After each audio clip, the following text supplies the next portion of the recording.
Hey, what's going on, guys? So our lure review this week is going to be on the River2Sea Bully Wa hollow body frog. Got a lot to talk about this frog. I've got to fish with it a few times, and I'm going to talk about how it stacks up against some of the more popular frogs like the coppers and the spro, and just tell you a little bit about my experience with it. So let's get into it. All right, guys. So the River2Sea Bully Wa frog. Go to their website. They show 4 different size frogs, and their dimensions kind of differ a little bit than tackle warehouses, so I'm going to go off of what the manufacturer has to say about it. And on their website, the smallest one, they actually call it the Baby Bully 45. They have a 45, a 55, a 65, and a 75. This is the Bully Wa 65. So the dimensions starting with the Baby Bully 45 has a length of 2 inches, a weight of 3/16 of an ounce, and obviously it's a topwater floating style frog, and it has a double 1/0 gamakatsu hook. The 55 has a length of 2 1/4 inches, a weight of 7/16 of an ounce, and again it's a gamakatsu, but it's a 2/0 double hook. The 65, this one right here, has a length of 2 5/8 inches, weight of 5/8 of an ounce, gamakatsu 4/0 hook, double 4/0 hook. And then the big guy, the 75, has a length of 3 inches, 3/4 of an ounce, and a gamakatsu 5/0 double hook. Go ahead and show you my measurement here. Without the ring and without the skirt material, it's about 2.5 inches. And then if you include the ring, it's about 2 5/8, almost 2 3/4 inches. And then if you include the skirt material is about 3 inches worth of skirt material. So you add that all together, you got about 5.5 inches. Some of the features that they talk about on this frog, you don't really see the top of the frog when you look at it on Tackle Warehouse. So I'll show you the top of the frog here. It's pretty flat and kind of caved in a little bit, and I'm sure that's to help promote a more positive hook set with minimal depression of the frog. The frog is actually very soft. The material reminds me a lot of the spro frog, so when you handle it, it's going to feel a lot like the spro frog, but it's going to be soft and supple like the copper's frog, if not actually softer than that. So it was something that actually surprised me when I actually started handling it a little bit, because when you feel it, like I said, it feels like that spro frog. And for those of you that own the spro frogs, you know that they're pretty soft as well, but not as soft as the copper's frog. So for it to be as soft as the copper's frog, or even softer, that's saying a lot in my opinion. So very nice hook. When you actually look at the bottom of it, something that they talk about is this keel design, which is supposed to help the frog walk a little bit better. The frog sits pretty evenly in the water. Pretty much all the frogs that I've tested up until this point sit pretty evenly in the water. There's a small exception with the snag-proof Ish's fat frog. It sits slightly canted in the water, but this one sits pretty much just like the rest of them, and it sits pretty flat in the water. And I guess that is supposed to, as far as the keel design, is supposed to help it promote a better walking ability, which that's neither here nor there for me. Being able to walk a frog, you're going to have to do some work to some of the frog, and at least I usually have to do some work to the skirt material. I usually got to cut them pretty short so there's less drag resistance in the water to get it to walk more freely. And to me, to walk the frog, it's nice to be able to walk the frog in open water, but in my opinion, and don't crush me for it, but in my opinion, I think that it's not 100% necessary to be able to walk the frog in heavily matted vegetation, which is where I'm fishing a frog most of the time. If I'm going to fish something in open water, I'll actually fish a hard bait, just because that's just what I like fishing with. You guys all know that I like fishing with hard bait, so I'll probably fish like a popper or prop bait or a walking style bait. So, but a lot of you guys like being able to fish the walking style frog, and that's great. And I think that in open water, it's definitely warranted to be able to do something like that. So it's just my 2 cents about it.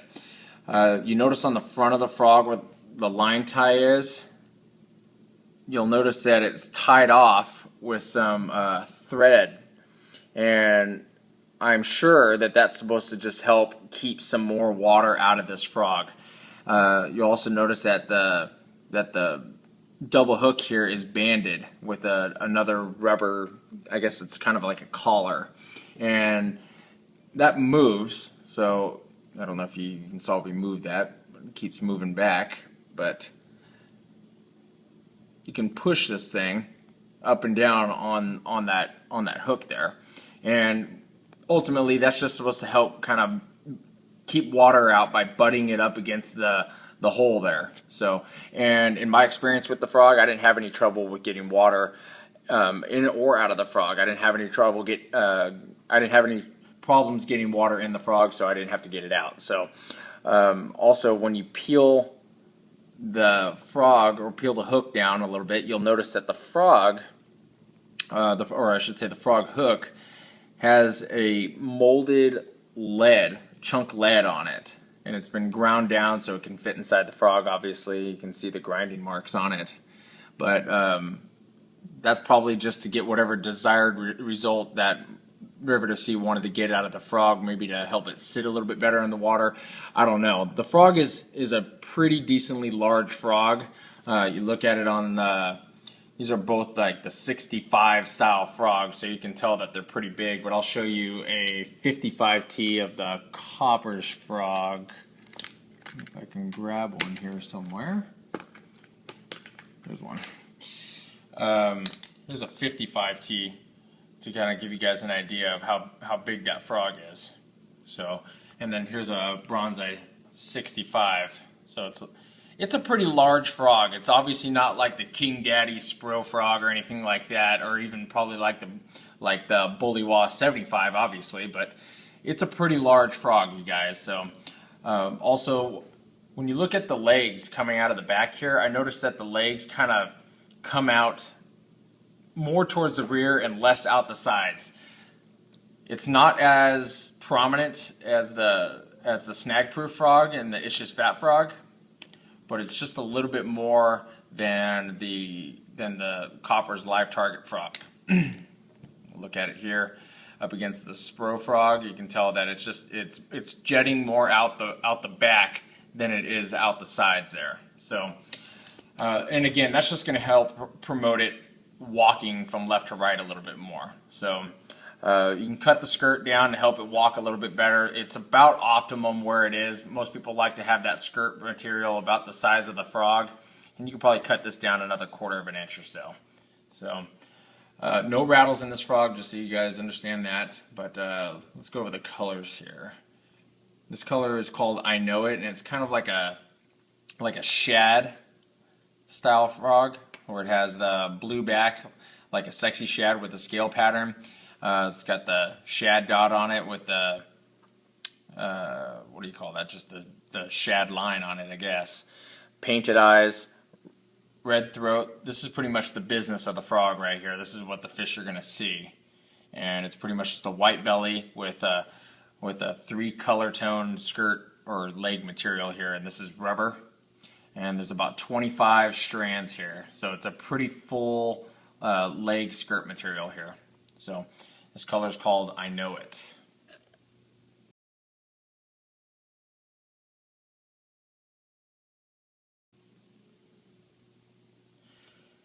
Next color we have here, I believe, is called Mudbird. Yeah, Mudbird.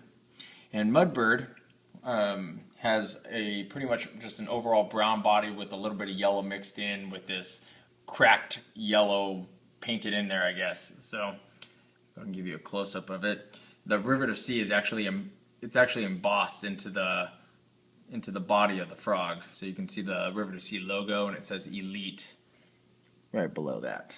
And then has the frog markings on the top, which really don't matter because, I mean, they're never really going to see the top of it. And then the skirt material has some yellow, some red, and some brown in it. So this one's called Mudbird. Focus it for you guys. Mudbird.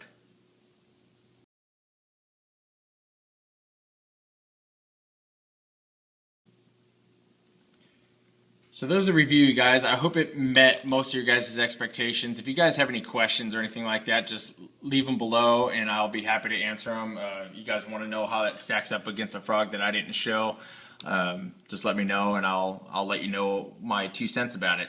If you guys have any questions or anything like that, you can also send me a personal message. So if you guys like the video, hit the like button down there in the lower left corner. Also, if you guys have any experiences of your own with this frog, leave a comment down below and share your experiences with the frog. That way people can learn from your experiences as well and help them decide if they want to get this frog. Alright guys, stay tuned to the next review. We're going to do the Jackall Iobi frog next. Thanks a lot.